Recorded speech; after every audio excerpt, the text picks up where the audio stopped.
Hello, everyone. So you're very welcome. We're going to do a presentation on on setting healthy boundaries today. And to keep it short, I'm going to say hi to you. I'm going to say hi to all the people that will watch the replays. You're very welcome to this presentation as well. Thank you, Florence, for giving me the opportunity to talk about this and view that we have a limited time frame. I suggest we're going to jump right into the presentation, if everyone is okay with that. Excellent. Thank you, Carin. So let's get started. Why is it important to set healthy boundaries? What are the benefits? Well, the reason to set healthy boundaries is, first of all, it's a very big part of our identity. When we are able to set healthy boundaries, it's because we know who we are, what we want, and what we need. As a consequence of that, it's logical that that will sort of be a crucial aspect of our mental and emotional well-being. If you know who you are, what you want, and what you need, you can also be aware of what is still acceptable to you and what you can tolerate to come into your personal space. And it also gives us sort of a feeling of self-respect and self-esteem. It's my autonomy. If I can set healthy boundaries, I can make choices for myself. And within the self-respect is also the part that we can be able to take responsibility for our own actions, because they will be aligned with the healthy boundaries that we are setting. And of course, it also plays a huge role in burnout management and burnout prevention, because if you know where your limits are, where your boundaries are, and when you know that during burnout healing, we have to be very focused on where we put our energy into, then we can create time and space for ourselves. And that is not only important during healing of burnout, but it's also very important to prevent a burnout, or to prevent a second one, which is in 25% of the cases, people will have a second one, because after healing, they have to go back into the place where they came from. And they don't, if they haven't learned how to set healthy boundaries, then they will probably fall into the same pitfalls and have the same character traits. So it's very important to be able to create that time and space for yourself during, but also afterwards, to be able to create a sensible work-life balance when you reintegrate back into work after a burnout. And of course, when you know already that you have feelings, what I see often in my clients when they have to go back to work, that they still have foster feelings of resentment and they still have some anger within them. If you still feel unappreciated and unvalidated, and you know that you're still seeking that validation, then those are clues that there may be some boundary setting issues. Mm. So that is one of the reasons why it's important, and it can create those benefits for you. Of course. So what are exactly healthy boundaries? Are there different sorts? Well, this most simple definition, of course, of a boundary is it's a limit. It's a limit between me or you and the rest of the world, other people, but also the outside world. And those limits are created by ourselves. And normally it is connected to our values. It has to do with the rules that we set for ourselves and the world around us, the guidelines, the things that make us feel safe and feel comfortable, things that we find are reasonable, for instance, and the things that we allow and accept in our lives. And of course, those boundaries are different for different people.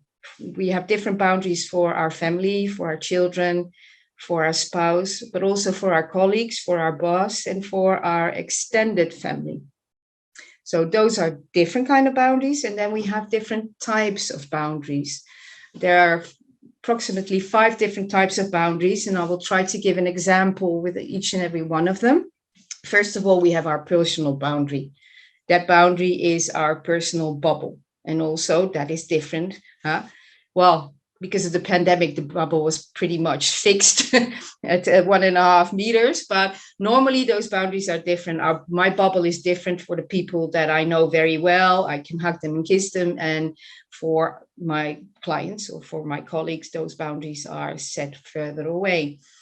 And it's also to do with, for instance, who you let read your phone or your mail, or who you let come into your office, or when you have guests in your house, in your bathroom. Those are personal, physical boundaries. Then there is mental boundaries. For instance, how well are you capable to create a mental boundary, for instance, when you go back home after work and taking work issues with you to your house? That is a mental boundary. Then we have emotional boundaries. For instance, when you are saying to somebody, I'm only happy if you are. That is not setting a very big emotional boundary. Or when you're blaming other people for your anger or your lack of happiness. It's like, oh, because of you, I'm now stressed or I'm now angry. That is also an example of an emotional boundary that is not existent. Then we have material boundaries, and those are about borrowing equipment or material. Can I borrow your laptop? Can I borrow your bike? Can I borrow your car? And at the same time, that is also different for different people, but you also have to communicate what you need within that boundary. For instance, if you borrow my car, I want it back in impeccable condition, for instance. I know men have very hard times borrowing or lending out their tools. That is, that's a very big thing for men, for instance. And then, of course, we have time boundaries. What do I spend my time on? And when people are making excessive demands on my time, then I have to set boundaries for that. So those are the different boundaries for different people, then different types of boundaries. And then we also have different levels within those boundaries on a scale from black to white, 0 to 100. For instance, we can have boundaries that are too loose, a lack of boundaries, non-existent. And that's what you often see with parents and children. There's very little boundaries there. And it's very hard sometimes for parents to set boundaries, especially for working parents when they come back home and the children need attention, then it's very hard to say no. So that is boundaries. When they are too loose, that can be an issue. It's like having your house open and everybody can barge in all the time. All the doors are unlocked and everybody can just come into your house, into your personal space. And then you can have boundaries that are too rigid because you have been, for instance, hurt or overwhelmed. And then it's like your instant reaction is no. And it's like living in a castle, like a Rapunzel with a castle moat and nobody's coming in. Doors are locked, but that can also push people away. So having healthy boundaries for different kind of peoples in different kind of situations, depending on the day and the moment.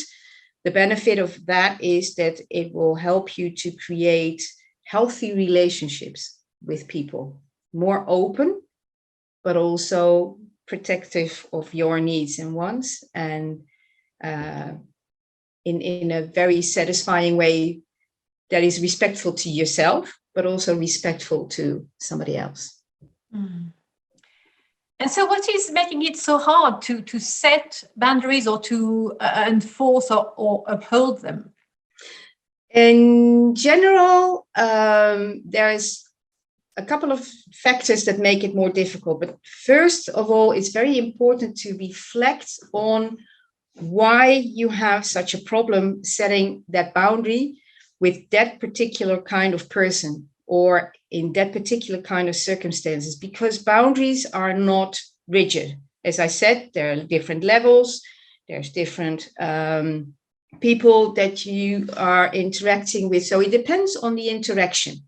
So first reflect on why with that person under that circumstances, where do I have the difficulties? Because it's not with everyone.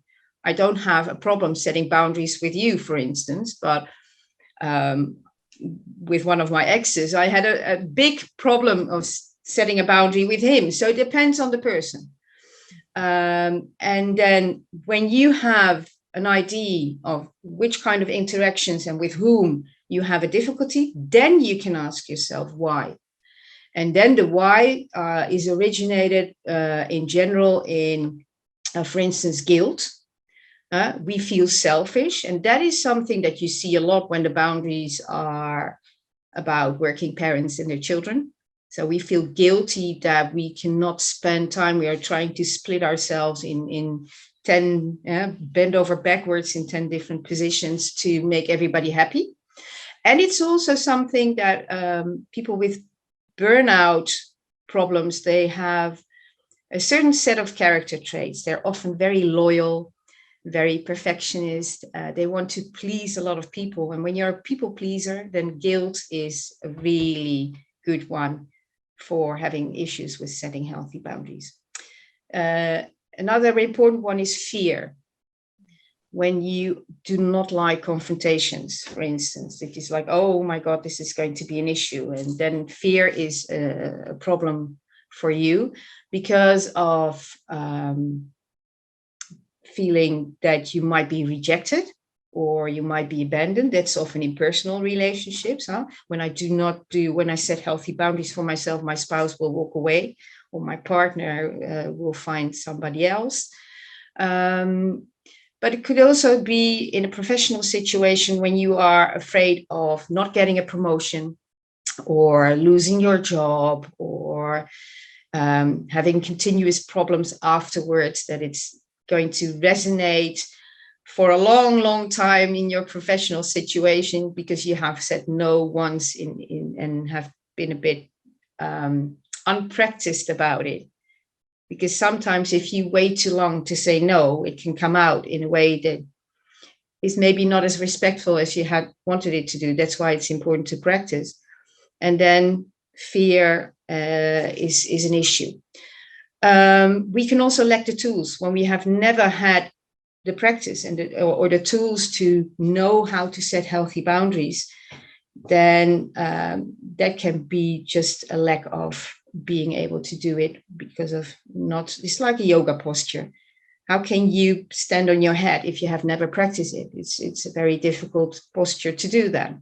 So if your inner reflex is to say yes or to be overwhelmed every single time somebody asks you for something and you're not able to set healthy boundaries, then that is a problem.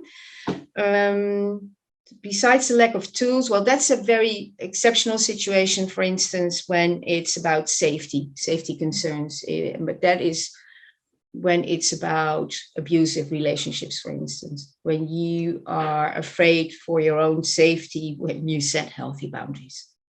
So, but that's not what we are talking about here in this Burnout Summit. So how to create healthy boundaries? Do you have any practical tips for us? Well, yes, I do. First of all, and that is very important, is to give yourself permission, because people who have a problem setting healthy boundaries are often people, as I said, who want to please other people, who do not want to rock the boat, who want to be liked, so and who have a hard time saying no in general. So give yourself permission to set healthy boundaries.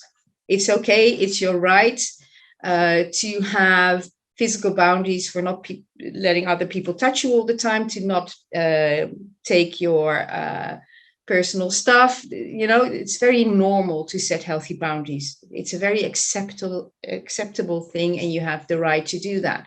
So when you have given yourself permission, then it's very important to go back to the earlier points and identify, go back to those types of boundaries, to the different kind of people, and to the levels of your boundary, to clarify what you feel is acceptable, what you can tolerate, or what makes you feel uncomfortable or uneasy, what doesn't sit right with you. And for that, it's very important to be in touch with your feelings. And sophrology is a very good tool to do that. When my body starts to express signs of uncomfortability or unease, that is a sign that there may be an issue with my boundaries. If I feel tense in a certain situation, it's usually because people are asking me something to do that I do not want to do, or that I don't have time for, or that I'm stressed about. So listen to your body, listen to your intuition. That is very important. And it will give you like the red flags, like, oops, there's something going on right here. Then if you have identified them for yourself, then of course you have to communicate them, because other people are not mind readers. So how will they know if they overstep your boundary if you have never told them? I have in the past overstepped people's boundaries because I wasn't aware of the fact that there was one. They had never told me. And the moment they told me, I was like, why did you tell me that? I would have never have asked you to. So communicate your boundaries. But that is the hardest part for most people. And that is something that we have to practice. First of all, keep it simple. Just say what you need or what you want, but keep it about you. Do not say, but you always do this or that. No, keep it about I need, I want, this is important for me. And then be calm about it. Don't become angry, because if you become angry, it's usually because you have waited too long.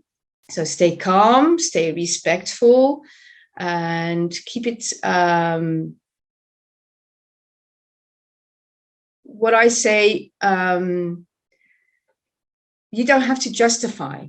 You know, this it's as I said, keep it within your right. So I don't have to apologize for my boundary. I don't have to justify. I don't have to debate it with you whether you think it's right or not. No, it's my boundary. It's what I need. Stay strong. As soon as you have said it, do not go backwards. Do not start to grovel and, oh yeah, well, maybe I can put a compromise on it. No, you know, when it's set, and we're not going to debate about it. And it's my boundary for now. Could change in the future, but today it's like this in this moment in time. So let me give an example about what that could be like. For instance, a lot of working parents, when they come home after work, then they had a very stressful day and a long day, then there's always people that want something from them, because you come into your house and then there's your spouse that needs something from you or wants to tell about her or his day. Your kids need something from you. And that is very often a very overwhelming situation. And it's very hard to say, okay, you know, I've been gone all day and now I come back home. I still don't want you around. I still don't have time for you. It's still too much for me. Well, at that moment in time, what you could say, for instance, is when I come, you can communicate those boundaries beforehand, not at the moment that you come home, but use a moment outside of the situation to communicate your boundary. It's like, from now onwards, when I come home, just give me 10 minutes for myself to come home, to get my coat off, to put my shoes somewhere else, to get my slippers. And then after 10 minutes, I'll be all yours. That is a way of communicating your boundaries. And another thing is that is very important is you do not always have to respond right away. There is always the option to say, let me get back to you on that. there's often that we are taken by surprise by a question. Can you help me with this tomorrow? Or can you do this for me? Can you have this finished by X o'clock? Can you volunteer for this? Will you, I'm inviting you, will you come to my presentation? And often we feel the need to respond straight away. I have learned to say, because it took me years to be able to say no. And when I did for the first time, I was so surprised that the earth didn't disappear underneath me. I prepared a whole defense and a justification, and the person just said, okay, and walked away. And there I was with all this energy that was like, yeah, but I had this whole story I was wanting to tell you. So now I learned and I practice, I take some time. I breathe, sophrology, breathe in through the nose, and I exhale and I say, I don't have my agenda on me, or I think I might have a prior engagement. Let me get back, let me check on that, and let me get back to you within, if you want to make it very specific, within 10 minutes or within half an hour or by the end of the day. There is time to pause also in this. The pause stays and remains very important, as does the breathing. So, and then there are people that say, if you set healthy boundaries, you have to set consequences. For instance, if you keep on overstepping, if you keep on doing this, then I'll walk away or I'll quit. Or I'm not a big fan of that in general. If you have communicated your boundaries respectfully, in general, people will be respectful of your boundary. People will support you with that. If there are really big threats, most of the time, those are the people that you have the most complicated relationships with. Then it's the question, do you want to continue that relationship, yes or no? If they keep overstepping and you do want to put consequences on it, for instance, with your children, that could be an issue. If you keep making a mess of your room, then you will not be allowed to come with us on this outing. You have to be able to follow through on that consequence, because if you keep on calling out consequences and you don't follow through on them, then you will not be taken seriously, and your boundary will not be taken seriously either. So that is a very important thing. And last but not least, practice makes perfect. Start with baby nose. Or start with taking a breath and waiting before you give the response. But the most important thing is practice before you get into a situation like that. So practice in situations where it's less important, so that it becomes a natural reflex. It's like riding a bicycle. You have to practice that first, and then suddenly you do that without knowing. It's the same as integrating sophrology. It's the same with cognitive behavioral therapy and mindfulness practitioners. We practice it when the situation is, when we are not in that confrontation at that moment in time. Because when we are, it has to be a reflex. And you can't start thinking, oh, what was the exercise again? What did I have to? No, it has to be integrated already. So when I'm practicing my baby nose, it's always in situations with people that are very close to me, that I don't feel afraid to say no to, or I practice different responses. And in the beginning, it was really funny. I did it with all kinds of friends. And when they asked me the most normal things, to practice, I just said no. Do you want to call me? Do you want to go out? No. But it was, and then they were looking at me like, what are you doing? I said, I'm practicing my nose. You can make a game out of it and become more comfortable by doing that.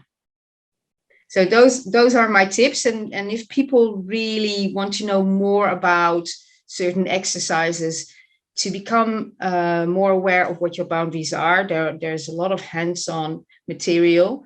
So that's why I find the combination of sophrology to get in touch with your feelings and to integrate and identify, clarify for yourself what is important. And I combine that with mindfulness integrated cognitive behavioral therapy to give the hands-on practices and exercises on how to do that. And for me, that works really well. And for my clients at the moment in time, it does as well. Brilliant. And I'm going to give you a time limit, Carin, on this. That's absolutely fine. Thank you so much for giving us so much content and material. Carin has given me a short presentation on this that I will put on the platform so you can read it again and find the note. And of course, you will be able to watch this video again with everything. If you have questions, remember that you can actually put them on the platform and we will answer them. Absolutely no problem. Thank you, everyone.